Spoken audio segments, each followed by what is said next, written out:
Sa loob ng 7 araw ay nagstay akong mag-isa sa El Fraile.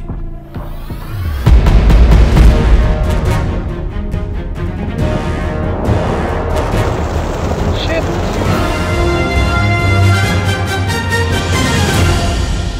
At ngayon ay nandito na tayo sa kahuli-hulihang araw. Ang dami na nating pinagdaanan. Nandyan yung pagkatakot, lungkot, saya, tawa, pagkadismaya, pagkabighani, at isang malakas na bagyo.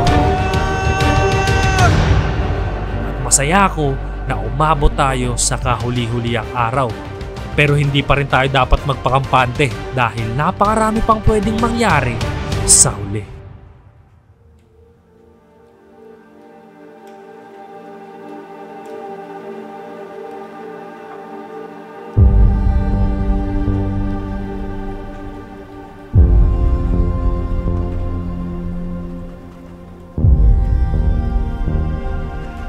Ito ang aking huling araw sa El Fraile.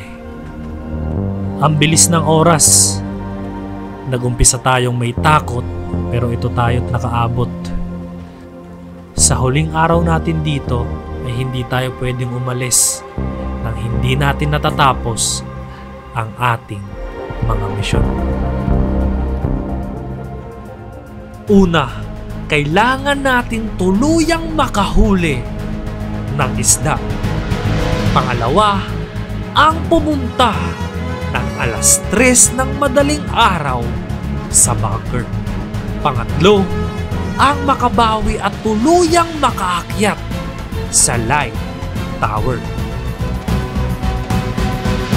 At ang panghuli, ang tumakbo sa taas ng El Fraile nang walang damit. Isang simbolo ng pagmamahal sa sarili at kaliyahan. The fisherman is alive again! Natulog ako, bukas ko na nito. Pag wala pa ako nahuli nito, ewan ko na lang. Basta ngayong araw, this day, hindi tayo hihinto hanggat wala tayong nahuhuli. Kung sakaling makahuli ako, ito ang aking first time na makakahuli sa buong buhay ko. Kaya gusto ko talagang magawa to.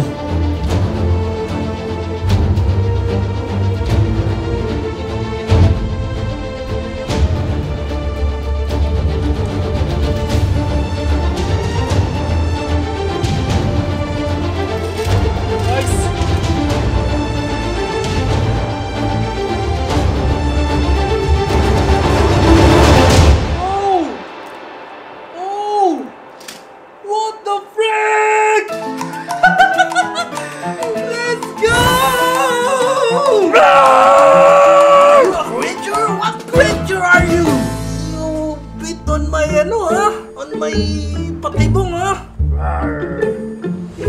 Wow! Ang saya pala makahuli na isda! Is that a snake or a fish? A snake?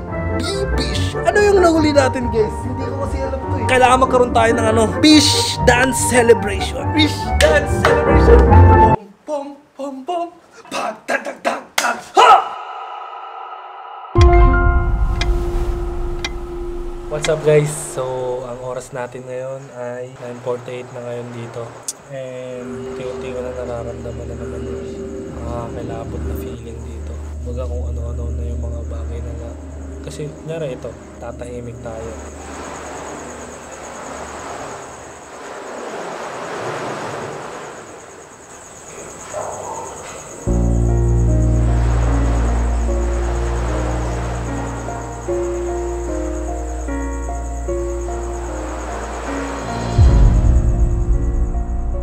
Sumapit na ang 3:00 at sinubukan kong silipin ang bunker pero mukhang hindi ko talaga kaya. Hindi ko mapigilang hindi maisip ang lahat ng nangyari sa loob ng El Fraile. Ang mga Amerikanong namatay at mga sundalong Hapon na nasunog. Gusto kong pilitin ang sarili ko na magawa pero parang hindi talaga. Halos lahat ng challenge natin ay nagawa ko pero kailangan ko na atang aminin sa sarili ko na hindi ko kaya to.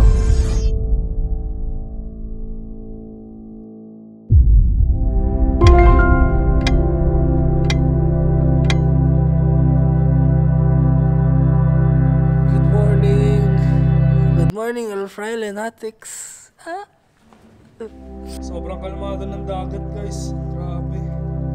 Okay guys, the moment of truth. Gagawin na natin yung mga bagay na kailangan natin gawin. Let's begin our challenges. Akyatin na natin to. Gagawin ko lahat para ma-akyat to.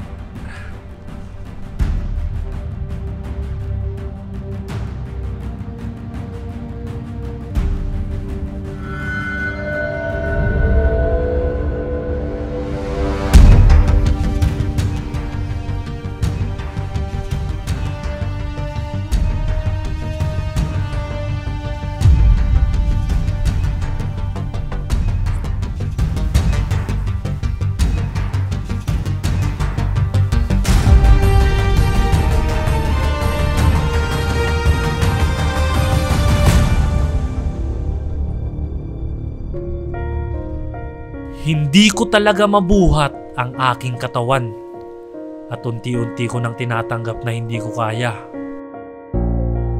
Pero meron akong naalala. Sa pagdalaw ng mga Marines kahapon ay meron silang iniwan.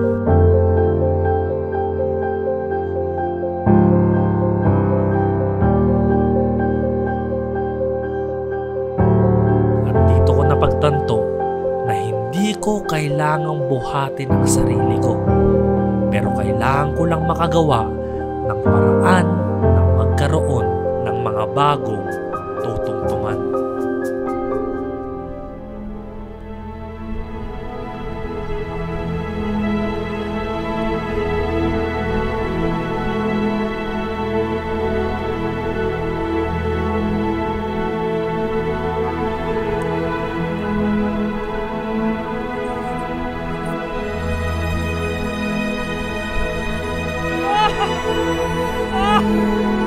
Guys! Nabalik tayo sa light tower! Woo!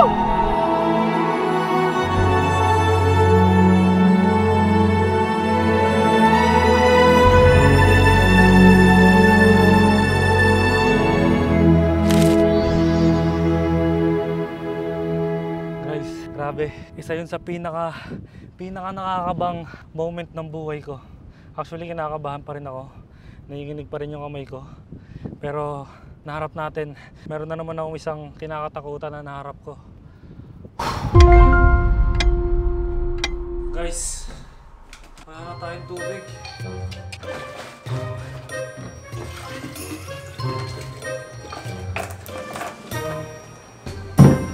I guess dito muna tayo para antayin yung isang magandang sunset na ibibigay sa atin sa huling araw natin dito sa El Fraile. Grabe, 7 days. 7 days din yun, guys. Grabe, no? Kalahin mo yun? Kinayanan natin yun. Naalala ko pa yung first day natin na lahat bago. Nagdadalawang isip pa ako kung 7 days ba talaga to o gawin lang namin 3 araw lang. Pero ngayon, matatapos na natin yung challenge.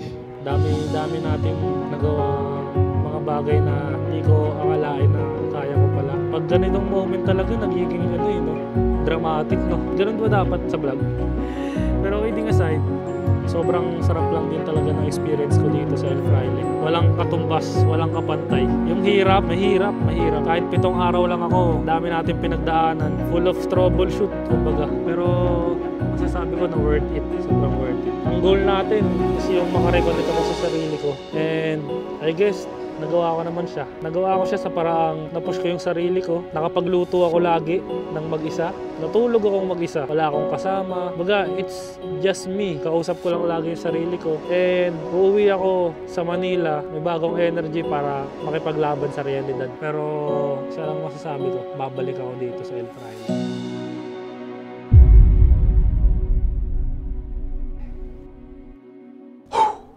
What's up, guys? We have this task. At yun ay ang Get Naked here at El Fraile. Medyo struggling lang ako kasi merong 1, 2, 3, 4, 5. 5 bangka ako nakita na nangingisda sila. And basically makikita nila tayo. Pero as promise, kailangan kong gawin Nakaubad naman talaga tayo lahat, di ba? Ano talaga yun, no? Merong sense of nahihiya ka talaga. Nahihiya ako.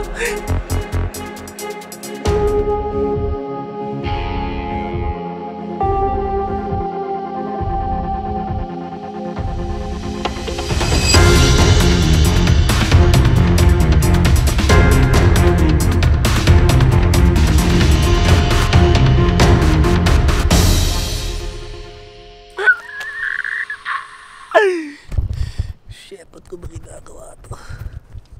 Ako si Adam, mukha akong bobo. Ang dahilan ng pagpunta ko dito ay ang harapin ang takot ko sa pagiging mag-isa. At sa loob ng 7 araw, sa tingin ko ay naharap ko siya. Pero bukod sa rason na to, ay gusto kong makakonekta ulit sa sarili ko sa mas malalim na paraan. At para sa akin, itong gagawin ko ay magiging simbolo ng kalayaan at pagmamahal at pagyakap ko sa kung sino talaga ako.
Natapos na ang takdang oras at nandito na din ang mga sundo ko.